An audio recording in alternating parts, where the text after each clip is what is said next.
Well, gracious God, as we come before you here this morning, Lord, there are oftentimes we take a lot of what we have and who we are, Lord. We take it for granted and don't realize that just every aspect of our life is truly a gift from you. And Lord, as we gather here today, we recognize that gift that you have given us as your church, and how as your church that your church has taken on this responsibility to assist us as your people, to help grow our faith, to help us grow in relationship with you, to just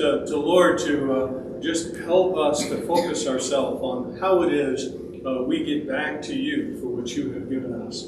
So Lord, I ask you bless us here during our time of study, and also Lord, as we prepare also to go into worship, that you bless us during this time just to prepare our hearts to continue in our service to you. In Jesus' name we pray. Amen. Okay, first order of business. Can somebody not see this morning? How are you doing?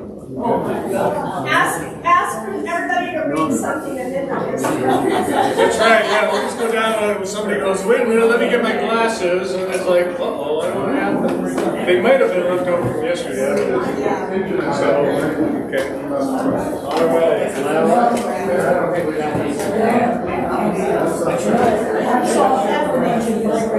All right. We actually have a stranger among us today. If you guys haven't noticed, Ricardo is back.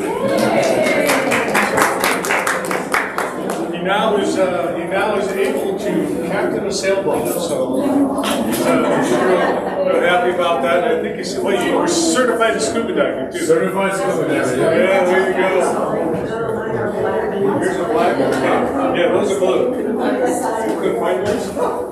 Gosh, I'll see if they'll work. All right. Well, we're continuing our Bible study. Of course, I told you guys kind of hang on. I made several copies this morning. So if you don't have your copy of the Bible study, Evelyn right now is the keeper of the Bible study. So yeah, she can provide you a copy right behind you there. Go ahead. So good. So one of the things, just a reminder, we're going through this Bible study, and this Bible study is actually designed to prepare us to go through the mission and vision process. I know there were a lot of people who thought I was not here this weekend, but I am here this weekend.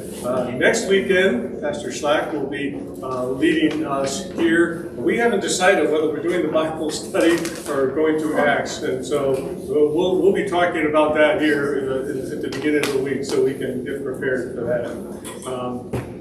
And so this has been a good opportunity, I think.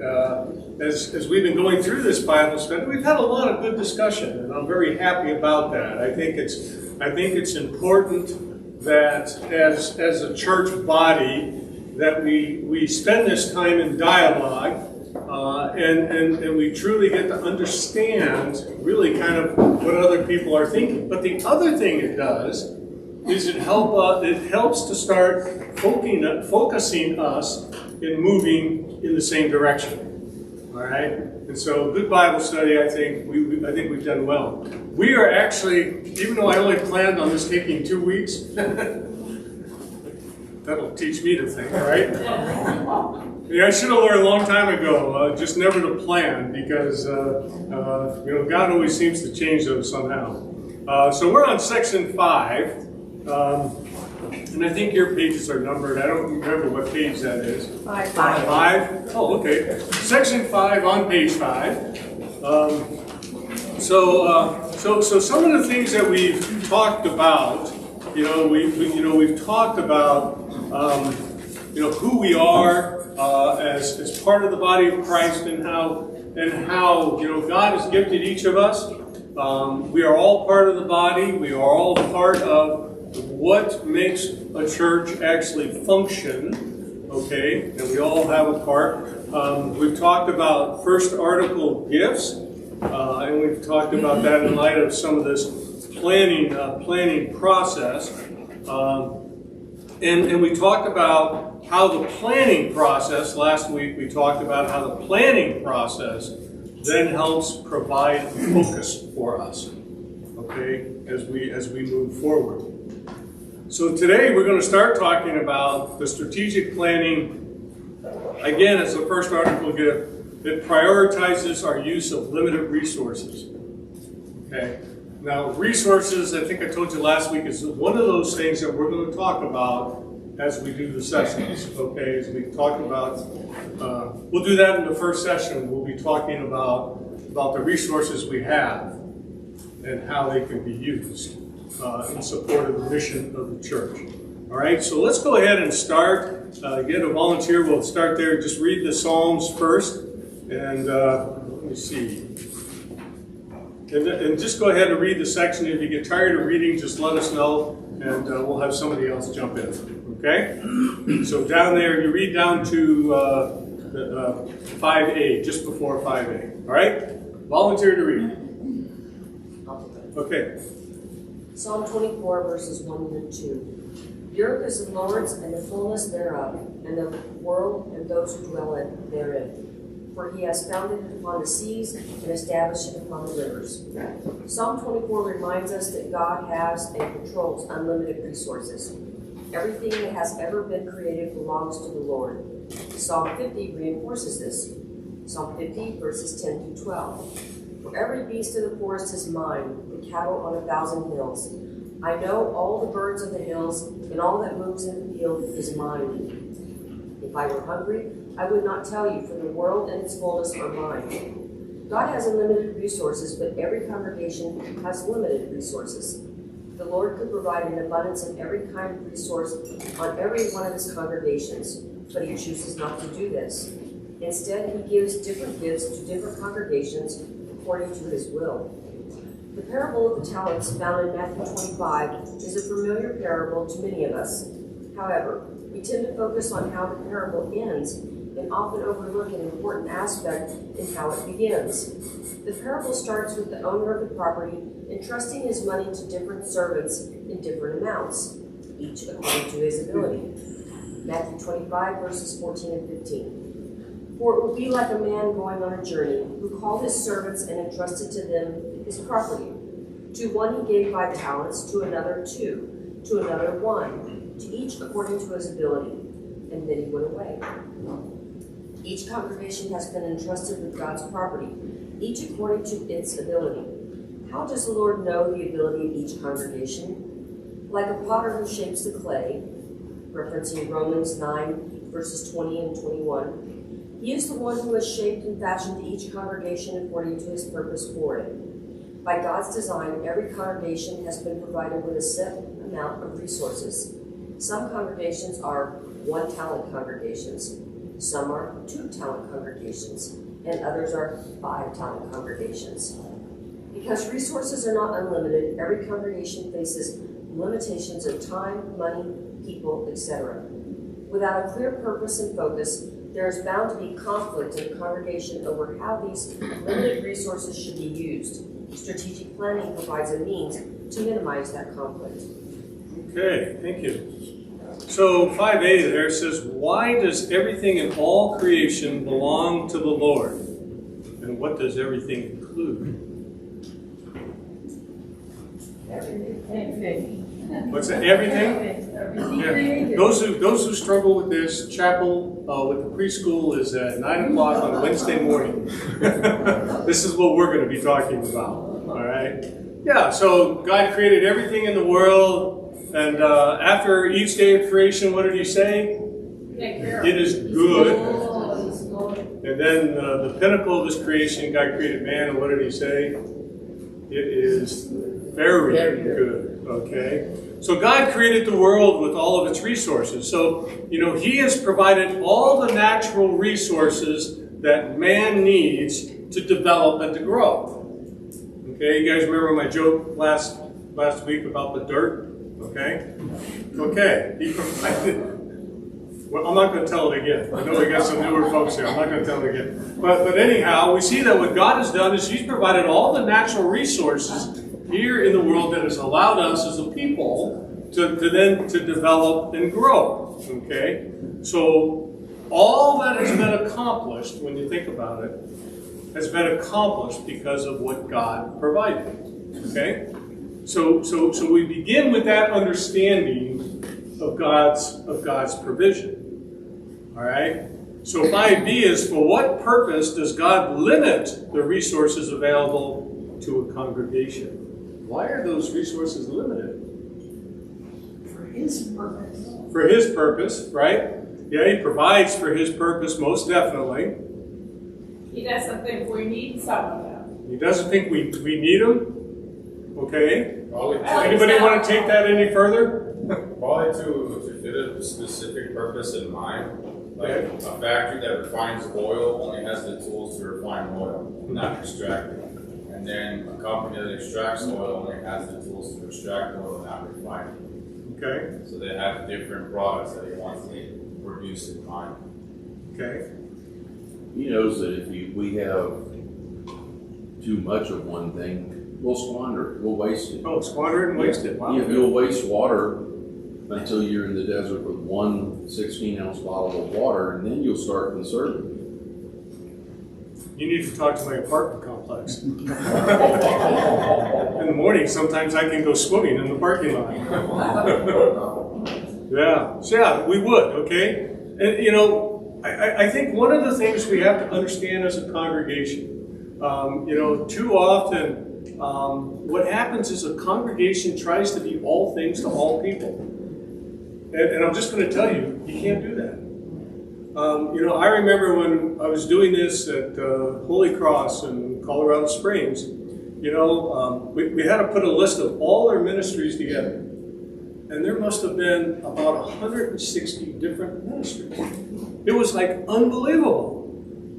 And so we came to realize, hey, you can be, you can't be, well, I guess you can. You can be a jack of all trades, but you can't be a master of all of them, okay? And so that's one of the things they had to come to realize was, yes, they did everything, but they didn't do everything well. And that there were other churches, actually, that did other things a whole lot better than they did. And so what that allowed them to do was then focus on those ministries that they did well and could develop and actually make better. Okay? And so, yeah, congregations can't be all things to all people. When you look at congregations that focus on what they do well, that is good, that they form somewhat of a backbone for that ministry. Okay? And what that allows is the opportunity then to actually develop other ministries while you're continuing the ministry that you're currently doing. All right? And what do we find? What did our reading tell us? That God blesses them with what is needed, right? What is needed, and to do more. And so I asked the question, what resource limitations does our congregation face? Pastor. People. People to do things. I want to start on pastor, okay? Because yes, you guys are going to be in the mode here real soon, as we've talked before in the study, of starting to go on a search to bring in a new sitting pastor. And it's going to be real important as you go through that process, that call process, that what you're doing is you're looking at where God is leading us as a congregation. And the man that you call to fill that position as sitting pastor, you are going to want to be someone who understands that mission that you provide to them, that vision that you provide, and can support them. Okay? That's going to be real important. Okay? All right. People is another one. You want to say more about that, or just people? People to step up and help with Sunday school. Okay. Hey, that's one of my advertisements for next hour, for announcements, not for my message next hour. but for announcements, okay? We want to start a Sunday school. We want to start it like next month, okay? Here's the problem. We got nobody to lead it. So, I'll tell all of you, if you feel led in that direction to help lead Sunday school, and I said help lead Sunday school, contact David. Okay? And we'll see about where that goes from there. But people who are willing to step forward and to serve, sometimes it's not leading something that's going on, like an activity or something like that, but sometimes it's supporting. I was really happy yesterday. We had the LWML zone meeting here yesterday, and it really kind of all came around to me. Is, they introduced the zone, the host zone, which was Ascension, and they announced Anita and Margie. Okay, that's the LWML zone here. But here's the thing: all the ladies that came out to help set up and to help make that day a success was awesome. It was awesome. We had 10 of us. Yeah. Yep. So I'm not going to embarrass anybody by making them stand up, but you guys know who you are. It was just awesome having all that help just come in and do it. Because if the help doesn't come, there's not additional people serving, where does the burden lie? It relies on, the two people, right?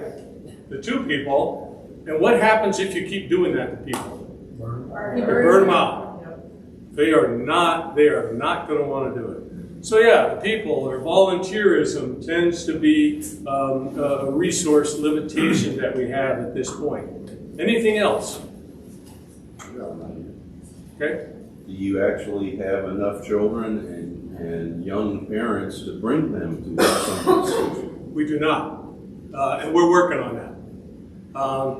As we try to look out and attract young families. It was great that you guys had the reunion last week, because all the kids up in front was great. It was just great. But that's what we're trying to do. That's one of the reasons we're trying to start the Sunday school. And what have I told you? How do you start a Sunday school? How many kids do you need? One. You've got that one. One. And we have that one. Absolutely. Actually, right now we've got 3. 4. And we could have more if the mother didn't have to work on Sunday. That would put us at 6. Yeah, that would be nice. That's pretty exciting. But it's providing an opportunity for Sunday school for those children, so those parents can be where? Here. Sitting here where y'all are sitting here this morning. Okay, so yeah. Other limitations, what else can you think of? VBS. Well, VBS would be one of those, those supporting ministries. Okay. Anybody think of anything else? Well, we need something for the youth. That's right. Something for the youth. Okay. So we'll take care of the little ones. We'll start Sunday school, but we need something for the youth. Okay. So those of you who don't want to teach little ones, think about the ones that are a little bigger. Okay.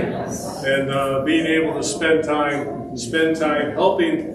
You see, one of the things I look at Sunday school is doing is, when children are baptized, when anybody's baptized, one of the things we tell parents is they have a responsibility. And that responsibility is to bring their child up in the way of the Lord. All right? And too often, that's not very high on the priority list.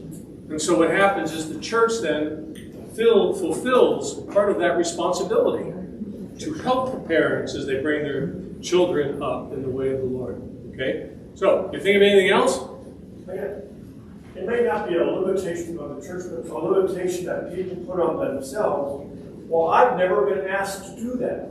Well, can't you just take the step and initiative to say, I think this is something I can do, rather than being waited to be asked to perform this task? Yeah.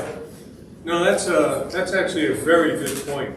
One of the things is, a lot of times we don't, you guys have all been together for a long time, so you all know each other a whole lot better than I do, okay? But, as I get to know people, I get to know there are certain aspects of their backgrounds. I go, wow, Okay? Does anybody know this?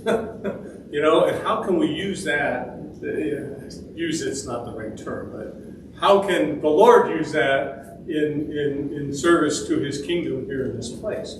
But what happens too often is, and this isn't the only place. It happens every place I've ever been. Well, nobody asked me.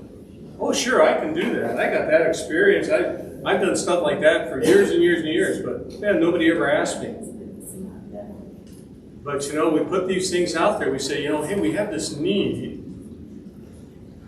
And so what prevents you from stepping forward?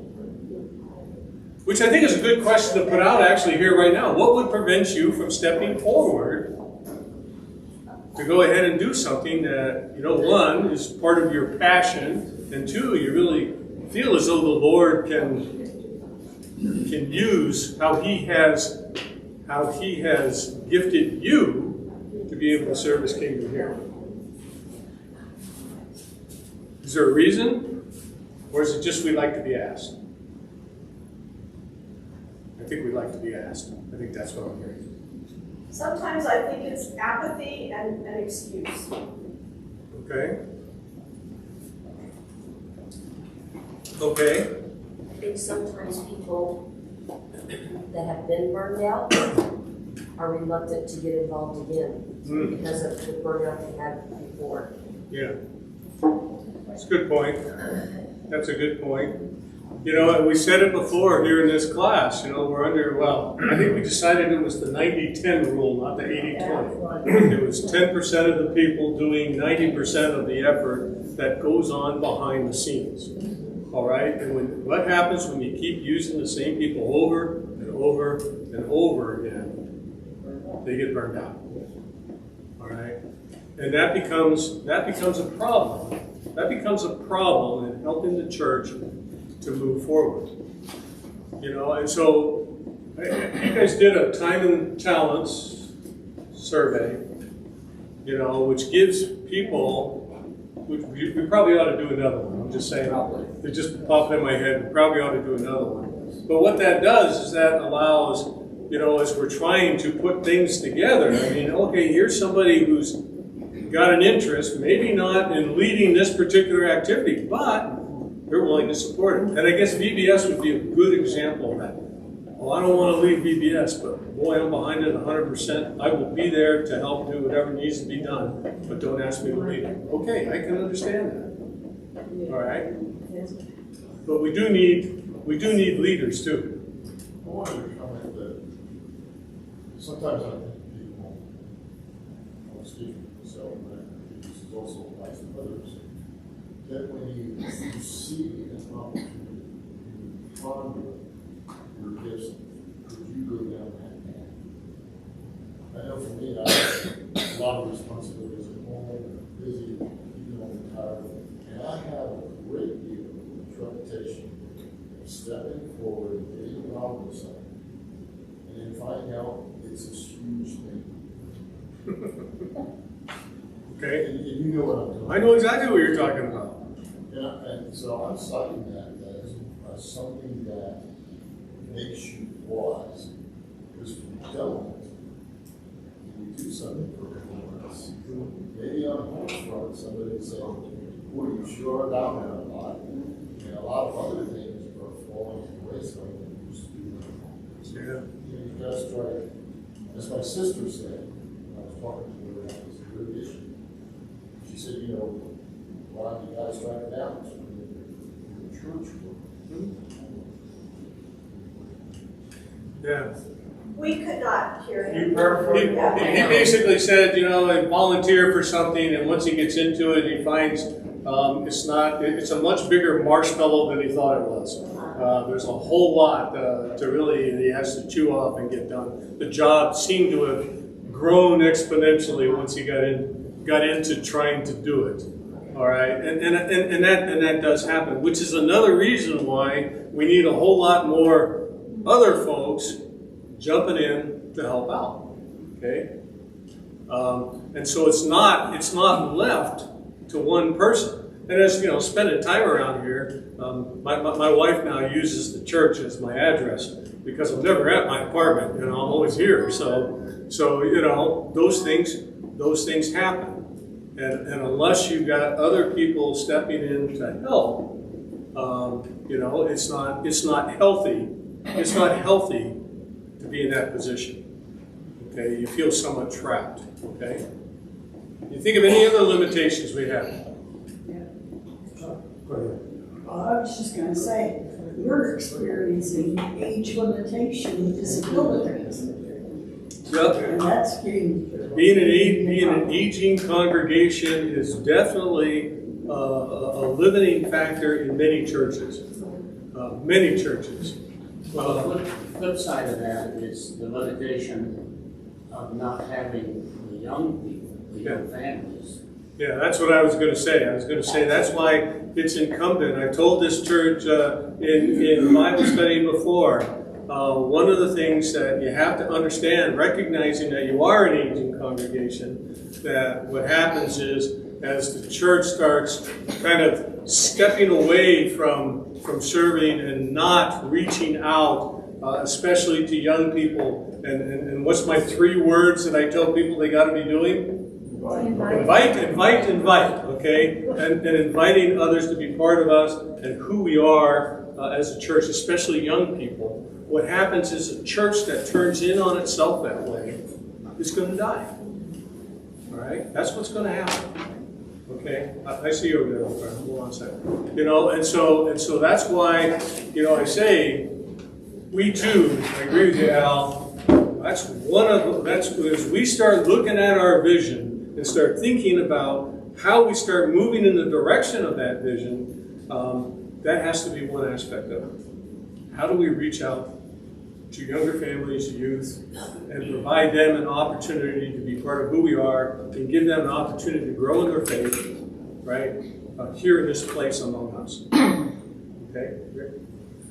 There was a devotion on the Lutheran Hour in Spanish not too long ago that was saying, in effect, when you look around at all the needs and all the difficulties, all the challenges that are around, and all the things that need to be done, you tend to despair and say, I can't possibly do it all. And they were saying, just take care of your own business, the thing that God has put in front of you. Mm-hmm. And I think for any of you who are feeling like you're having more limits than you used to have, well, that may be the case. But remember how many people God called when they were 80 or above in the Bible. And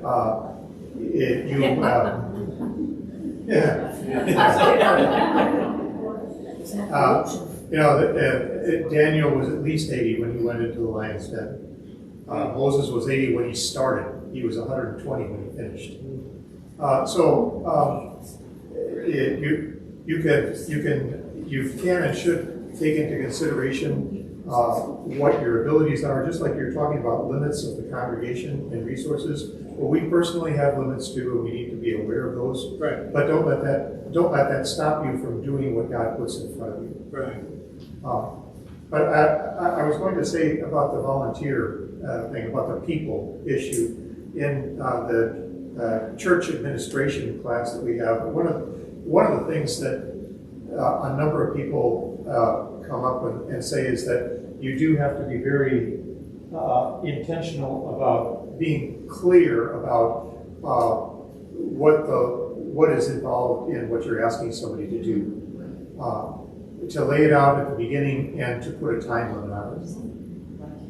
And then to be, if somebody wants to go further, they can, but you leave it there. And then also, secondly, to be willing to train people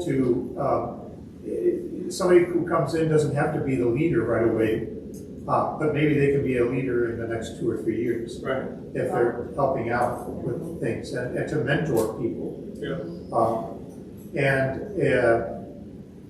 Right. What was the third thing?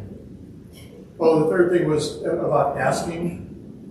that's something that comes up a lot, and they're saying that, yes, you can get some volunteers, but it's usually not very effective to go and say, anybody who wants to do this, contact Dave. Because nobody is anybody. Well, one thing I found in going through the roles, you look at names of people, there isn't anybody named nobody, and there isn't anybody named somebody. Okay? Yeah. It's all specific. But they were saying that as a group, that we would go and pray about things, and then think about a certain person, and go to that person and say, hey, we've been thinking about you, and we think you would do a good job in this area, and this is what it involves. Very clear time commitment and everything else. And would you pray about it and think about it, and give us an answer in a couple of days? Yeah. It's one of the things that I know the elders have heard me say this. I know the council has heard me say this. I say, you start looking forward to new officers or redoing voting on officers of the congregation. And it's not something that it's like, okay, let's pull a roster out and start going down the list and seeing if somebody wants to be in this position or not. It's really going off and praying about who is the best person to do that. And hopefully the people out there are praying as well. Is this a direction that God is leading me to use the talents that He's given me?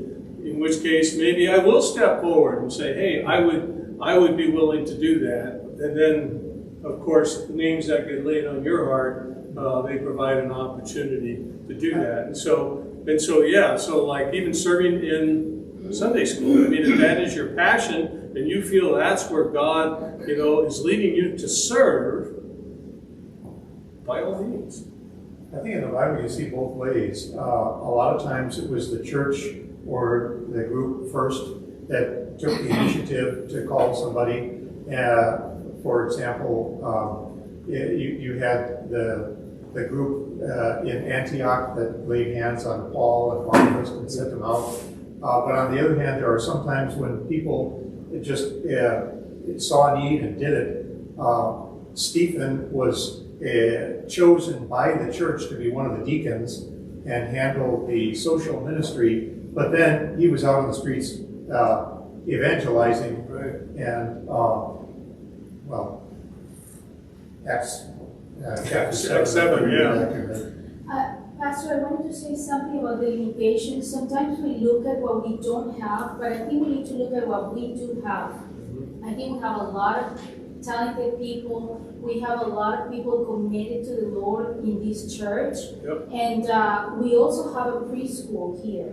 We have a lot of families there. And, we do have resources and opportunities also to reach out to the ministry that we already have. Maybe what we need to do is organize ourselves a little more and inviting more of those families, maybe be here in the mornings, organize events for the families. I don't know, I'm just throwing things out there. What I'm trying to say is that, sometimes we look at what we don't have. But I think in these congregations, especially Ascension, we have a lot. Yeah. And we just need to utilize, and like you said, pray about it, and, encourage each other, to do things, to organize, take the lead, like Anita was saying, just step forward. And I'm guilty of that, not doing that. And I need to be a little more, proactive in, using my talents for the Well, if I could add to that, a lot of discussions that we had, especially in the cottage meetings, was here are the things we used to have, okay, that we don't have anymore, okay? So it falls along the same thing you were saying. we can't go to the past. We need to move forward. All you can Because do when is you look to start the future. reminiscing about the past, what we used to have, we are stuck in a rut. I mean, we don't move. Because we are always feeling like there is a loss. And we don't have anything. We don't have any loss here in this congregation, I don't think. I think we just need to have a vision, move forward. God forgives the past. What does He do about the past, our sins, everything? Yeah. I mean, He throws them away. We need to do the same. We need to forgive. We need to move forward, have a vision, and encourage each other. This is a great group of people. I love this place. We need to just get the engine going. Okay, Ricardo, then Crystal. I think, so when I went on the cruise, I found something very interesting regarding the young population. So there was definitely, certainly a bunch of Christians that were my age, true Christians, and they did read the Bible on their own. I think what the feeling is, they feel odd about coming to the church by themselves. We need a campaign, some sort of program that actually reaches out to these people and lets them know it's not odd to come to church by yourself. It might be odd to go to the bar by yourself. It might be odd to eat in a restaurant by yourself. But it's not odd to go to church by yourself. I think part of that deals with how welcoming we are when somebody comes. Yeah. And and I think we are. One of the things we always like to have, I don't know whether Pastor Slack does this, but one of the things if I'm visiting another church, one of the things that a lot of pastors do, they visit a church. One of the things they do is they're not letting people know they're a pastor, but they're letting the pastor there know how welcome they feel when they were there. Did the congregation really kind of embrace them even as a visitor or not? And I can tell you, no pastor wants to hear, nobody talk to me. Which I don't think is a problem here. We have a gauntlet at the front door. Right, Alvin? What I'm saying is I think we need more people. Right? We need an active campaign to find those people. Because one of the things also that I learned in school is a lot of these horrible books that make bestsellers. It's not because they're particularly good, but it's because they have a very target audience specifically in mind, and it speaks to that target audience. I would love to capture the whole world, but it's not going to happen. Yeah. I think we need to narrow the vision down to that, and I think we can capture more people more or less than my age. Well, and so part of the invite is if you invite something and somebody, then by all means don't just say, "Oh, I'm glad you're here," and then go sit in your normal spot, and leave them off on their own. I think that goes a long way to helping them feel welcome. Crystal. I love what Ricardo's saying. I love what Marisa is saying. What I'm concerned about, and David and I have this problem even between us, is we have an idea fairy in our house and we have an action fairy in our house. And I think sometimes in this church I hear lots of ideas. I hear people saying, we need to do this and we need to do that. And then they look left and they look right. And it's like, and which one of you is going to do it? I think that if you have an idea, it tells me that God's laid something on your heart. And it tells me that you may not have all the answers, but I bet with a few people that you pull together, you could probably put that idea into action. And it doesn't take, we're too much about committees around here. We got to have an authorized committee to go do this. I really would like to see people with ideas say, this is my idea, I can't do all of it, but pull a couple people together and let's see if we can put it into play. Yeah. One of the things we find whenever we do this kind of forward planning is there are people that they are idea people. There are people that are planning people. There are people that are implementation, but I can't take it all the way through. And then there are those that do. Okay? And so we find that is the composition of pretty much every congregation. But what we're thinking, or what I'm thinking about here, is what we have to do is pull those four groups together. All right? That's how you start moving forward and start. Yeah, I agree with you. I haven't exactly heard it called the fair one, but that's all right. I understand. I understand exactly what you're saying.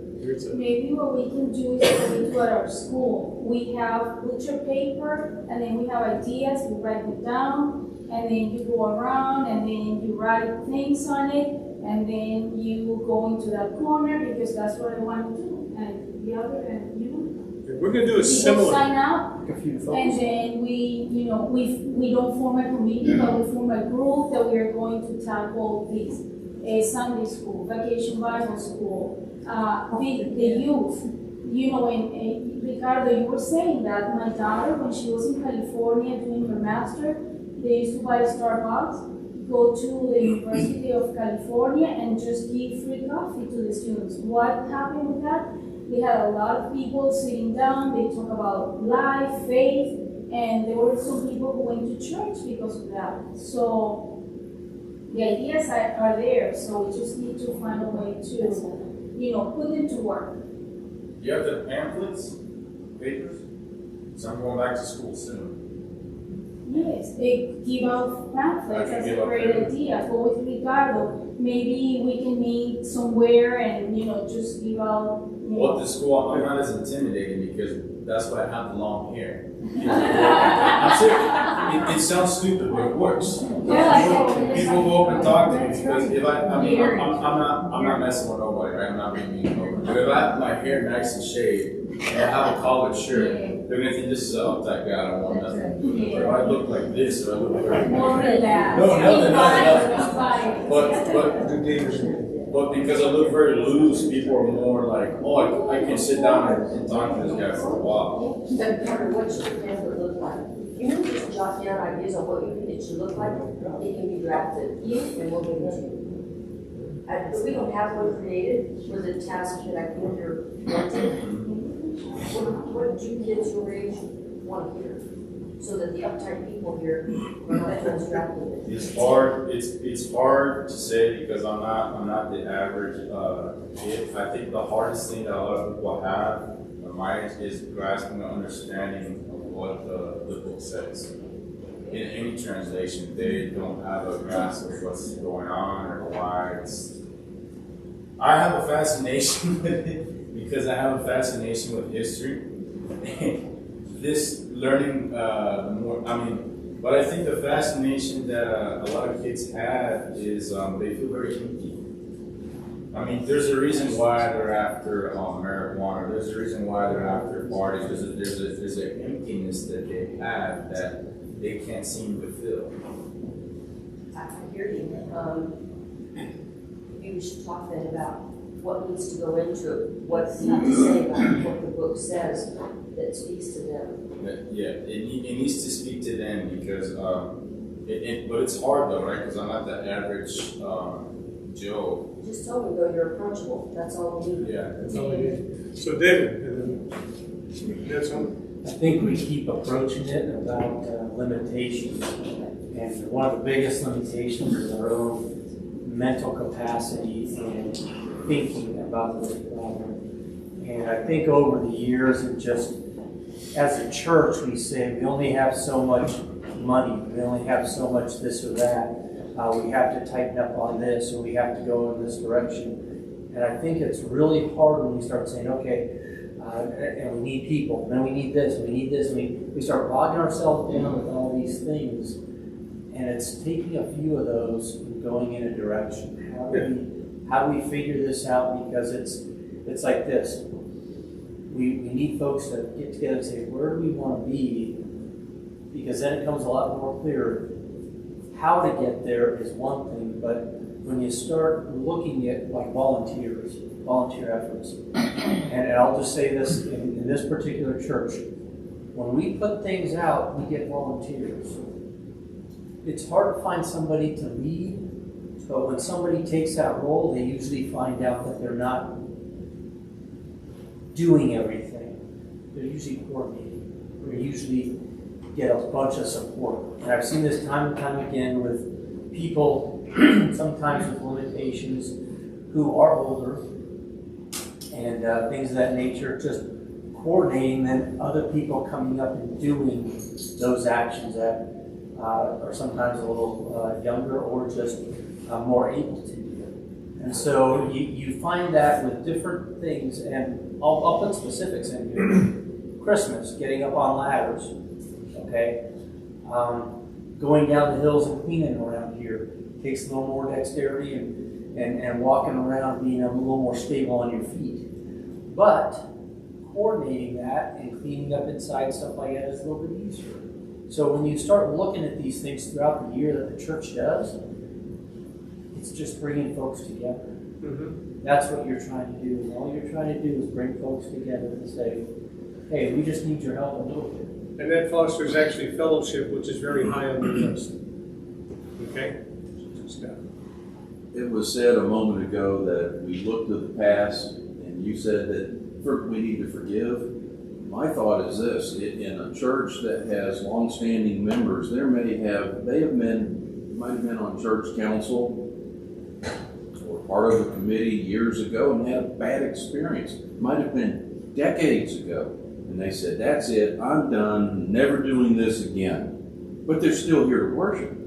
If that's the case, you got to start by unraveling the contentiousness of the past and putting it away. Because if you don't get the folks to realize that, well, maybe that council in 1978 had a bad experience, it's different now. Yeah. Okay? And that is something not to neglect moving forward. There may be old wounds that need to heal before you can get more people to put their resources, time, and talent into it. And I think that healing process takes a very long time. Oh yeah. My first church, it took about 5 years for that healing process to take place. Some of the folks that maybe were on that council who disagreed or had a disagreeable way of bringing things to a vote or a resolution, many of those folks have gone on to be with Jesus. They're not even around anymore. So why keep holding on to the resentment that guy back in 1980 really torqued my bolts too much? And we're all guilty. Yeah, we all do it, maybe not just in church, but in life. Well, and that's the thing we're trying to do with this is realize what's happened in the past has happened. We learn from what's happened in the past, but the past is the past. We can't change it. We're in the present, and we're looking to the future. So it's a good point. Al, do you have something you want to add? I was going to make a couple of points. One with respect to the volunteering, and even what this gentleman was talking about, repairing, bad relationships.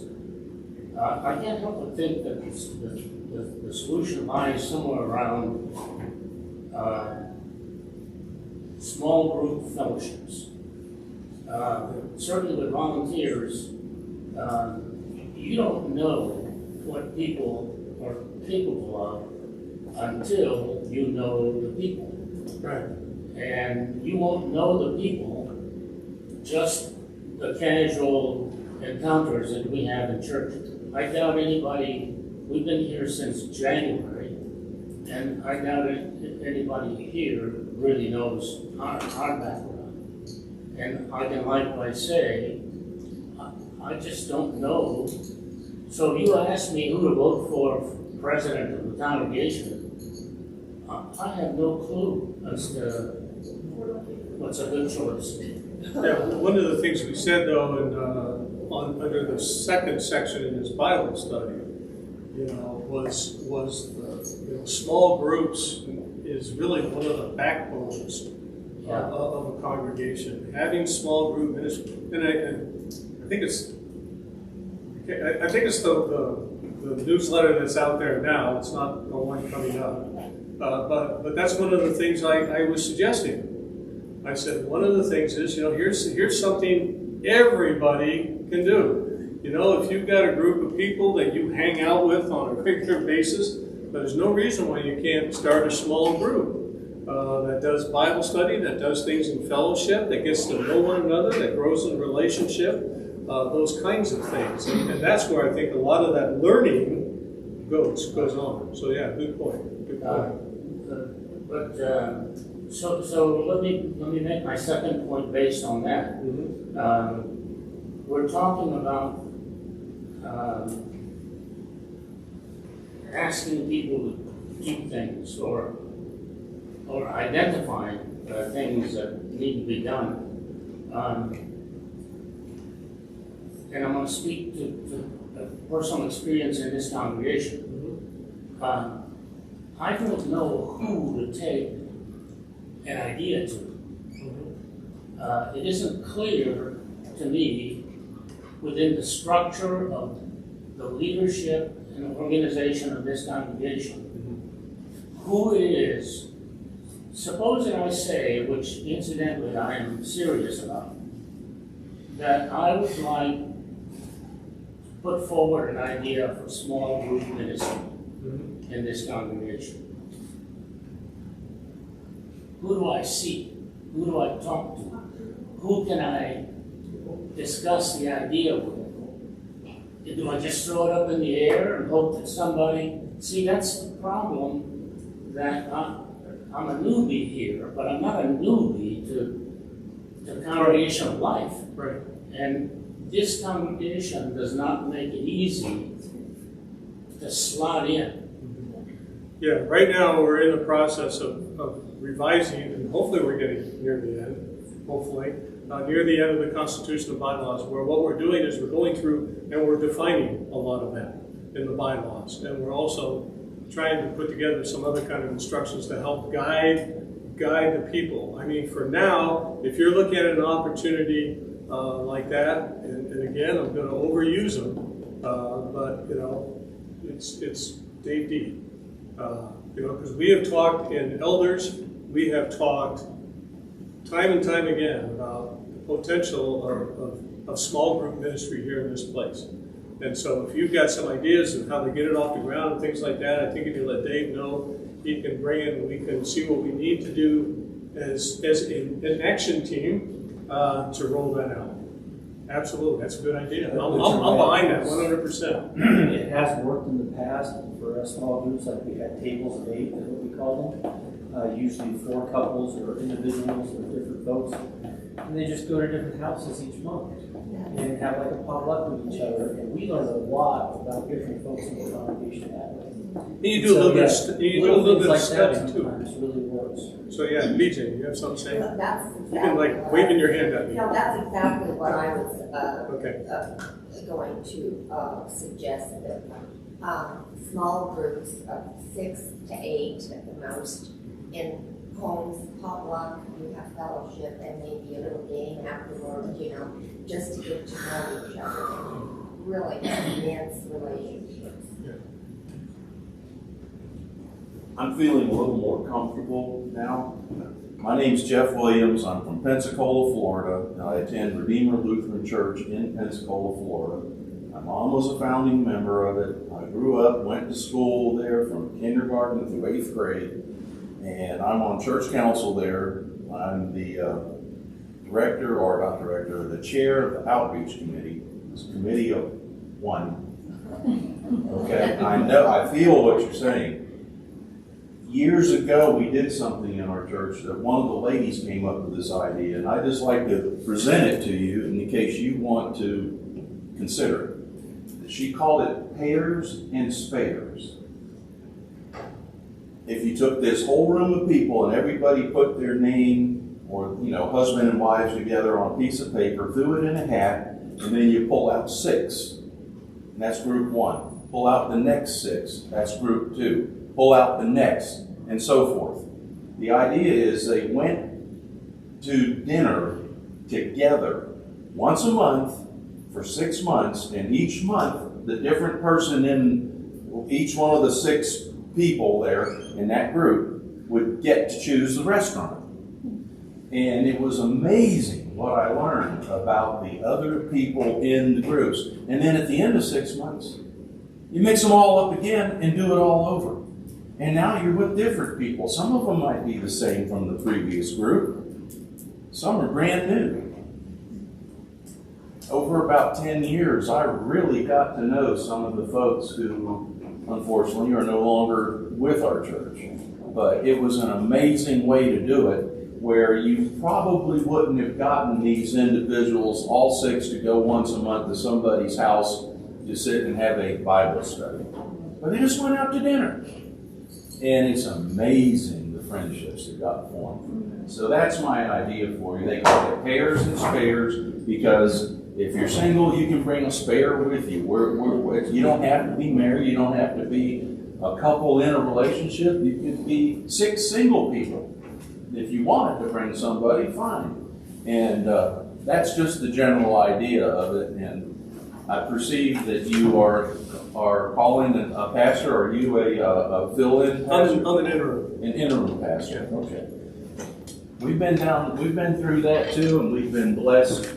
But I'll pray for you. Thank you. Thank you very much. Thank you for worshiping with us. Yeah. Oh, So it's Jeff, right? Jeff. How'd you get to El Paso? Pardon? How'd you get to El Paso? My older brother lives here, and about 3 months ago, he called me in the middle of the night and said, "I've been on the internet and I found a great fare with Southwest for $269. I can get you round trip if you'll come out here on August 22nd." I said, "You're paying for it?" He said, "Yeah, and I'll feed you while you're out here." I said, "Consider it done." That's why. Bring your brother. I tried, and I am going to encourage him to come at least visit with you folks. He has a very tough situation going on now. He happens to be the church council president, or acting church council president of the church he is attending, and things aren't going good. That's all I can say. That's right. That's all right. So his name is Craig Williams. If he comes in, welcome him. You know, he needs encouragement. Well, that's one thing we do. All right, well, good. Thank you. We'll look for it. So I'm actually out of time, but I did want to ask, can you think of, what things, are we a 1-talent congregation?